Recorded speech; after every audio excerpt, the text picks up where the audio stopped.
ഇവിടുത്തെ ചില യുക്തിവാദികളുടെ ദൈവം പറയുന്ന കാര്യം നമുക്കൊന്ന് കേട്ടു നോക്കാം. ജാതിയുടെ അടിസ്ഥാനം എന്താണ്? ജാതിയുടെ അടിസ്ഥാനം അതന്നെ. ജാതി ഒരു അന്ധവിശ്വാസം. അത് വിദ്യാഭ്യാസത്തിലൂടെ പഠനമാണെന്ന് ചോദിച്ചാൽ വിദ്യാഭ്യാസത്തിലൂടെ സ്ഥിരീകരിക്കുകയും പടർത്തുകയും ചെയ്യുന്ന ഒരു അന്ധവിശ്വാസം. ജാതി എഴുതാനുള്ള കോളങ്ങളുണ്ട്, ജാതിക്ക് അനുസരിച്ച് ആനുകൂല്യങ്ങളുണ്ട്, ജാതി അനുസരിച്ച് സ്വീകരണങ്ങളും നിരാകരണങ്ങളും ഉണ്ട്. അപ്പോൾ പിന്നെ ആ വിദ്യാഭ്യാസം ജാതി എന്നുള്ള അന്ധവിശ്വാസത്തെ പോഷിപ്പിക്കുകയുള്ളൂ. എന്താണ് ജാതിയുടെ അടിസ്ഥാനം? അത് പറഞ്ഞുണ്ടാക്കണം. പറഞ്ഞുണ്ടാക്കുന്ന ഒരു സാധനമാണ്. നിങ്ങൾ പലപ്പോഴും ചോദിക്കുക, അച്ഛ അല്ലെ അപ്പൂപ്പ അല്ലെ ബാപ്പ, എൻ്റെ ജാതി ഏതാ, ഇവിടെ എനിക്ക് എഴുതണം എന്ന് ചോദിക്കുന്ന പിള്ളേരെ നിങ്ങൾ കണ്ടിട്ടുണ്ടോ? ഞാൻ കണ്ടിട്ടുണ്ട്. എന്തോ എഴുതണം ജാതി കോളത്തിൽ, അവനറിയില്ല. അവനോട് പറയണം, നീ ഈ ജാതിയാണ്, ഈ ജാതിക്കാരെ ആ ജാതിക്കാർ പണ്ടിട്ട് ഉരുട്ടിയിട്ടുണ്ട്. ഇതൊക്കെയാണ് തിയറീസ്. അതായത് പറഞ്ഞുണ്ടാക്കുന്ന സാധനമാണ് ജാതി. പറയാൻ ആളില്ലെങ്കിൽ, സൂചിപ്പിക്കാൻ ആളില്ലെങ്കിൽ, സൈറ്റ് ചെയ്യാനും കോട്ട് ചെയ്യാനും ആളില്ലെന്നുണ്ടെങ്കിൽ ആളുകൾ മറക്കാൻ സാധ്യതയുള്ള ഒരു അന്ധവിശ്വാസം. എങ്ങനെ? അണ്ണൻ ഇവിടെ ഉദ്ദേശിച്ചത് സംവരണമാണ്. അല്ലെങ്കിൽ പണ്ട് അവർ നമ്മളെ പിടിച്ചുരുട്ടിയെന്നൊന്നും പെരിയ ജാതിക്കാരും പറയത്തില്ലല്ലോ. സംവരണം എന്നാൽ ജാതി വിവേചനത്തിനെതിരെയുള്ള ഒരു മരുന്നാണ്. അതുവഴി നിലവിലുള്ള അവസ്ഥയിൽ നിന്നൊരു ശമനം കിട്ടും എന്ന് കരുതി നമ്മൾ ചെയ്യുന്നൊരു പ്രക്രിയ. ഇപ്പോൾ ഈ കുട്ടികൾ ഈ സോ കോൾഡ് ഇഞ്ചക്ഷനും മരുന്നും ഒക്കെ കഴിക്കുന്നുണ്ട്. അപ്പോൾ കുട്ടി ചോദിക്കുകയാണ്, അമ്മ എന്തിനാണ് ഈ മരുന്നെന്ന്. അപ്പോൾ അമ്മ പറഞ്ഞു കൊടുക്കും, മോനെ ഈ അസുഖത്തിന് വേണ്ടിയാണ് ഈ മരുന്ന് നമ്മൾ ഉപയോഗിക്കുന്നതെന്ന്. പക്ഷേ അമ്മ അങ്ങനെ പറഞ്ഞു കൊടുത്തത് കൊണ്ടാണ് ഈ അസുഖമെല്ലാം ഉണ്ടായത് എന്നതാണ് ഇയാളുടെയൊക്കെ ലോജിക്ക്. റിസർവേഷൻ അതുപോലൊരു മരുന്നായിട്ട് കൂട്ടിയാൽ മതി. ആ മരുന്നിന്റെ യഥാർത്ഥ ഉപയോഗം കുട്ടികൾക്ക് പറഞ്ഞു കൊടുത്താൽ അവർക്ക് മനസ്സിലാകും. அப்போ எஸ்சி கோட்டானா? எஸ்சினா ஷெட்யூல் காஸ்ட். அவங்கெல்லாம் ரொம்ப கஷ்டப்படுறவங்க. அவங்கள முன்னேற்றத்துக்காக கவர்மெண்ட் ஒரு கோட்டா ஏற்பாடு பண்ணிருக்கு. அதுதான் எஸ்சி கோட்டா. அதுல அவங்க மட்டும்தான் போஸ்டிங் வர முடியும். அது என்ன அவங்களுக்கு மட்டும் தனி கோட்டா? நீ ரொம்ப நல்லா ஸ்விம் பண்ணுவல்ல, சூப்பர் ஸ்விம்மர். ஆனா கடலோ குளமோ எதுவுமே பார்க்காத ஒரு பையனை உன் கூட கொண்டு வந்து நிக்க வச்சு ஸ்விம் பண்ண சொன்னா அது ஈக்குவல் ஆகுமா? அது எப்படி பாட்டி, நாட்டி கொல்ல.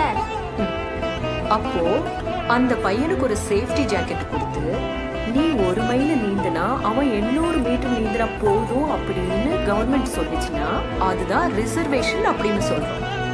ஓகே பாட்டி. അയ്യോ, അത് പറ്റത്തില്ല. അങ്ങനെ കുട്ടികൾ പഠിച്ച് വളർന്നാൽ ഞങ്ങൾ ഈ റിവേഴ്സ് കാസ്റ്റീസൊക്കെ എവിടെ കൊണ്ടുപോയി പറയും?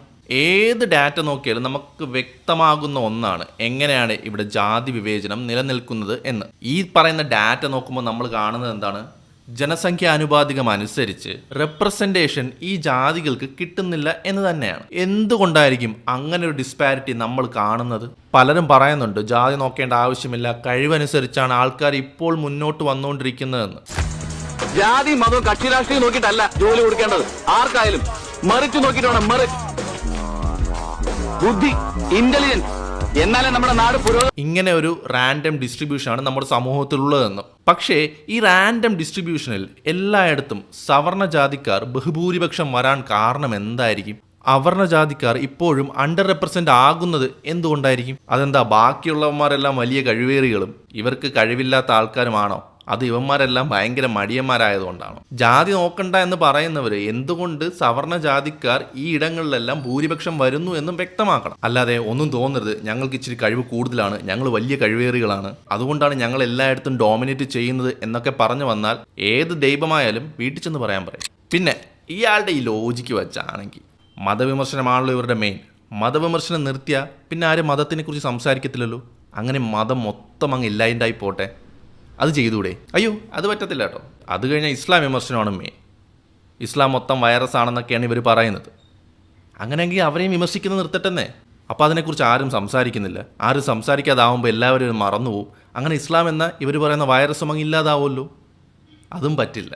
അങ്ങനെ ആരും സംസാരിക്കാതിരുന്നാൽ ഇല്ലാണ്ടാകുന്ന ഒന്ന് ജാതി മാത്രമാണ് കേട്ടോ. പിന്നെ ഞങ്ങളെ ഉരുട്ടി എന്ന് പറയുന്ന ആളുകളുടെ അധ്വാനവും ബെനഫിറ്റും സോഴ്സും എന്തിനേറെ ഭൂമിയെല്ലാം ഈ പറയുന്ന ആൾക്കാരുടെ പൂർവികർ കൈയടക്കി വെച്ച് അതിൻ്റെ മുകളിലിരുന്നാണ് ഇവർ ഈ ഡയലോഗൊക്കെ അടിക്കുന്നത്. ഇവരുടെയൊക്കെ ഈ ജസ്റ്റിസ് എന്ന പേരിൽ ആ അടിച്ചു മാറ്റിയതെല്ലാം തിരിച്ചു കൊടുക്കണമെന്ന് പറഞ്ഞാൽ ഈ ദൈവമൊക്കെ റോഡിലിറങ്ങി തെണ്ടേണ്ടി വരും.